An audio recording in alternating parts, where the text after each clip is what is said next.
me just a second. Hold on. You have to.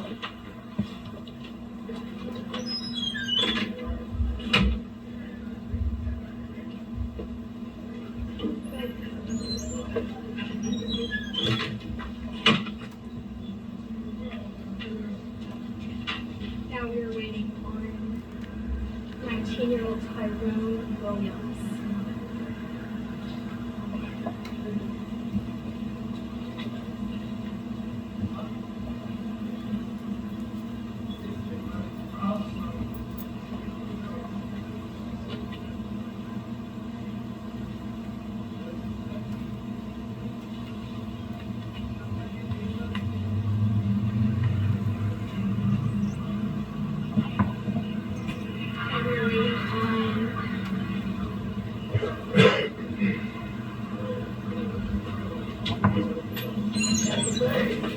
You got a car here? Yes, it's on the other side of that.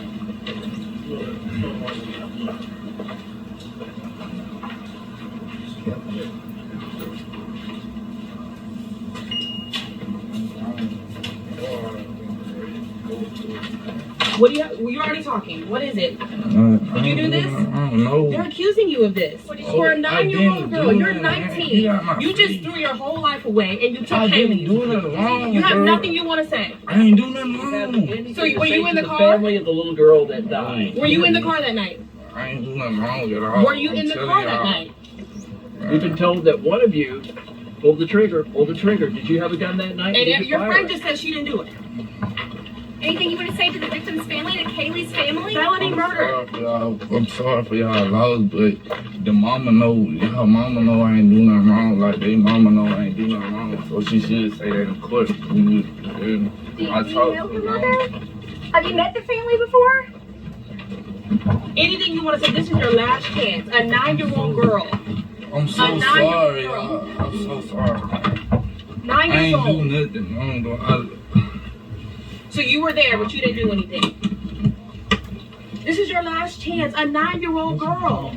That could have been your cousin, your sister, anybody. What you mean my last chance? Your last chance to say something. Her family is watching, 9 years old. Hold on, let's reset. I'm so sorry. You know, y'all, she know. Why was y'all Well, your beef was with the young guy. That was that 15-year-old. No, it wasn't? No, So how was he involved in this? Why are you there? My beef, I wasn't there, man. What y'all talking about? Why were you there that night? Your beef was with it. If your beef wasn't with her brother, who was it with?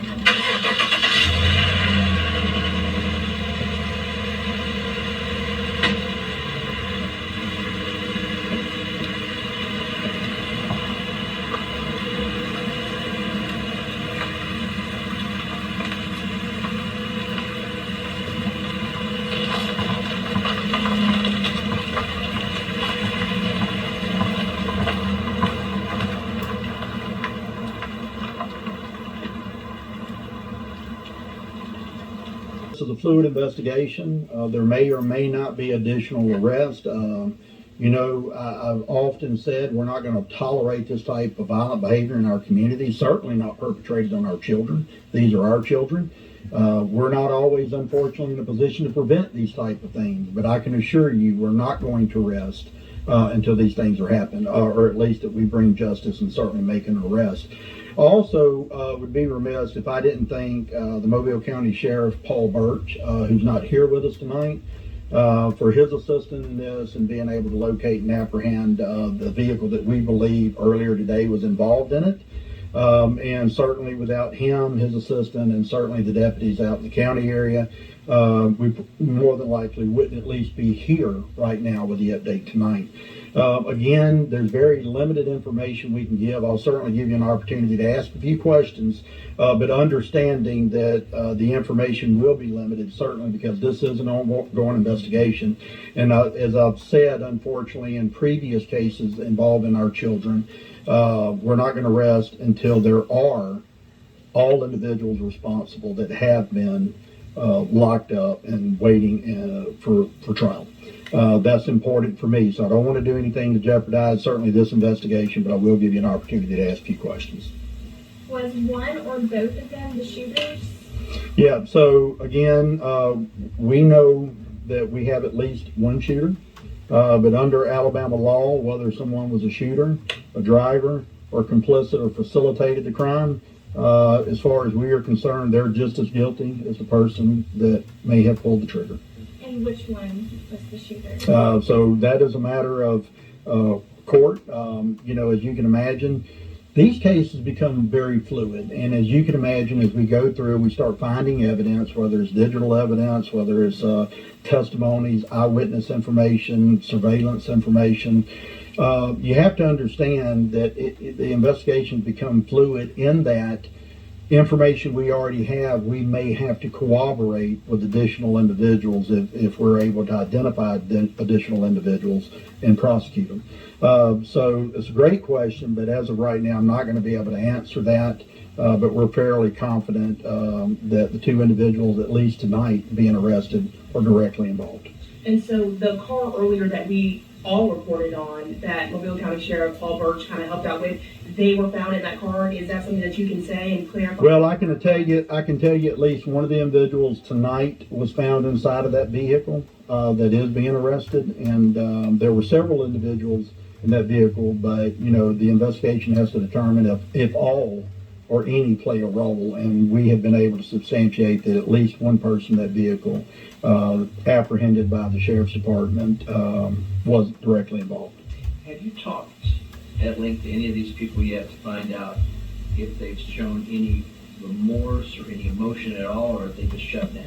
Yeah, great question. That's always something that's on our mind, whether it's the victim, their family, or certainly individuals. As to their state of mind, I don't think it's appropriate at this time to discuss that because there would be defense attorneys that would use that information, whether it was good or bad, and to me it's irrelevant. What I'm concerned with is how the victim's family is feeling tonight. Correct. Yeah. And I think the question we all want to know is why, right? Yeah. And so I understand that this is an investigation Right. and we have to go through that. Sure. But can we say broadly, was Yeah. drugs involved? What caused it? Well, I can tell you from a very high level, and I appreciate you opening up with that, but at a very high level, it was really a dispute between our victim's brother, one of the brothers, and one of the individuals responsible for the homicide. Which brings us back to the whole topic of gang violence now. Yes. You've talked about the past, few hours actually. Right. Is this pretty much confirmation of what y'all thought? Yeah, so, when we say that there's gang activity, what that really simply means is that a lot of the merit of the investigation or things that we already have information on is directly related to that type of activity, whether it's through known associates, whether it's through legitimate named gangs. And so we were very confident, and we still believe that today, that it is involving gang activity. That seems to be a thing that's plagued not only Mobile's community, but nationwide. When you look at the demographics involved in a lot of this gang activity, it hasn't changed, whether it's in Mobile or whether it's in New York, it's 15 to 25. And it just goes to really show you, and you may have heard me the other day when I was really upset when I gave the initial press, is that, it seems that we've lost the last 2 or 3 generations. They have a wanting disregard for human life. And then when you add that to no oversight from family, whether it's, the mom or dad or the grandparents, kids that are left to their own devices, their own senses, their own morality of what's right or wrong, couple that with this subculture of violence that we see amongst our children, we're all surprised. These type of incidences, Darwin, are hideous. But nonetheless, we're left with it, and we're left to clean up the pieces of it. The parents have to have an opportunity to grieve.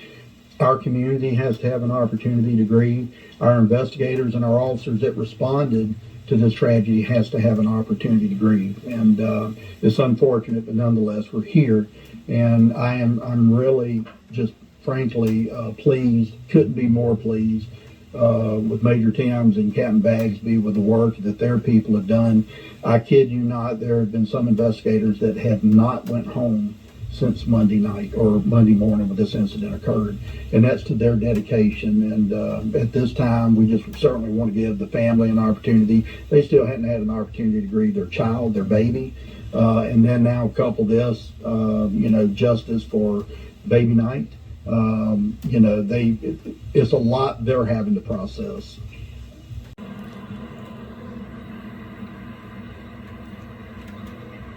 See she called Brian right there. Suspect should be coming down soon.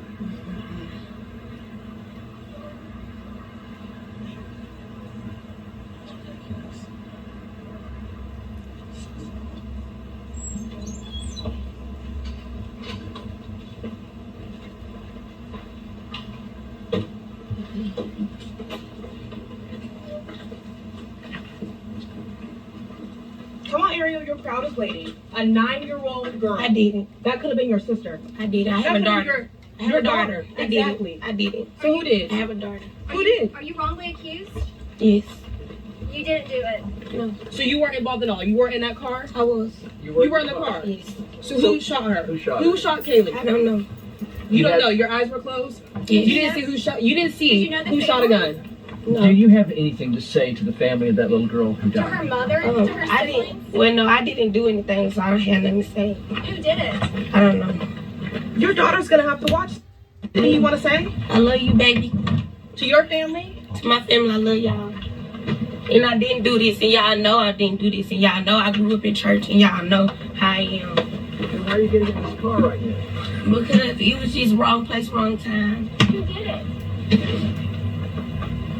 Ariel, this is your last chance. Who did it? But you want to clear your Say name? this for Cailee, 9-year-old Cailee.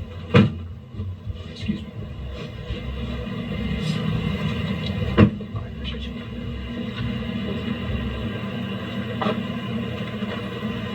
Yeah, he's waiting.